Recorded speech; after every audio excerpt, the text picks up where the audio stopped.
ಬಹುಶಃ ನಿಮ್ಗೆ ಗೊತ್ತೈತೇನಿಲ್ಲೋ, ಯಾರೇ ಸಾಲಿ ಕಲಿತ್ ನೀವು ಹೆಬ್ಬಟ್ ನಾವು ಅಂತಿದ್ರು, ಹತ್ತಿದ್ರಿಲ್ಲ?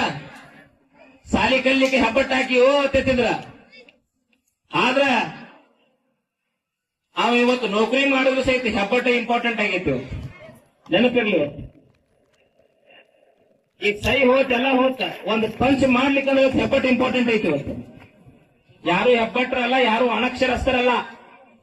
ಪ್ರತಿಯೊಬ್ಬ ವ್ಯಕ್ತಿನ ವಿದ್ಯಾವಂತನಾದ್ರ ಅವನಿಗೆ ಈ ಒಂದು ದಾರಿದೀಪ ಶಾಲೆಗಳು ಒಳ್ಳೆಯ ಮಾರ್ಗವನ್ನ ಕೊಡ್ತಾವ.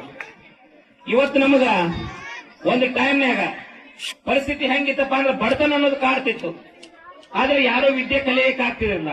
ನಾವು ಬಡತನ ಅಂತ ಹೇಳಿ ಅಲ್ಲೇ ಕುಂತೀವಿ ಅಂದ್ರೆ ಮುಂದೆ ಹೋಗಕ್ ಆಗುದಿಲ್ಲ. ಆ ಬಡತನವನ್ನ ಬಿಟ್ಟು ಬದಿಗಿಟ್ಟು ಜೀವನವನ್ನ ಸಾಗಿಸಿದ್ರ ಬಡತನ ಅನ್ನೋದು ಶಾಪ ಅಲ್ಲ.